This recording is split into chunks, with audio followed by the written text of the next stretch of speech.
অনুষ্ঠিত করা হবে। রাত্রে ব্যালট বাক্স ভর্তি হয়ে গেছে, ভোট কেন্দ্রে যে দেখা গেছে ভোট দেওয়া হয়ে গেছে, ওই দিন শেষ। বাংলাদেশে আর গুমের দিন চলবে না, বাংলাদেশে বিচার বহির্ভূত অবস্থা চলবে না।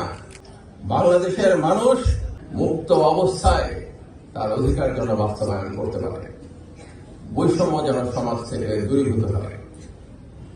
সমস্ত ধর্মের মানুষ, সমস্ত নৃগোষ্ঠীর মানুষ তার জন্য নিজের নিজের অবস্থার মতো স্বাধীনভাবে তাদের ধর্মীয়, সাংস্কৃতিক সমস্ত কিছু চর্চা করতে পারে। আমরা ওই বাংলাদেশ চাই যে বাংলাদেশ জনগণের, যে বাংলাদেশ ভোট দিয়ে তার জনপ্রতিনিধি নির্বাচন করবে এবং জিজ্ঞেস করবে আপনি কি করলেন আমার জন্য। আর আমরা ওই বাংলাদেশ চাই যেখানে জুলাই সনদের ভিত্তিতে বাংলাদেশের আগামী 100 বছরের ভাগ্য নির্ধারিত হয়ে যাবে।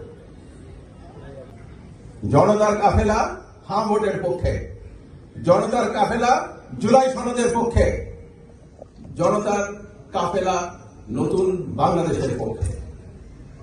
তাই আসুন আমরা সবাই সেই লক্ষ্যে 12 তারিখে সকাল থেকে সপরিবারে উৎসবমুখর পরিবেশে ভোট কেন্দ্রগুলোতে হ্যাঁ ভোটে সিরিয়ে আসি এবং নিজেদের পছন্দের রাজনৈতিক ব্যক্তিদের সংবিধানে, সংসদে পাঠাবার জন্য নির্বাচিত করি।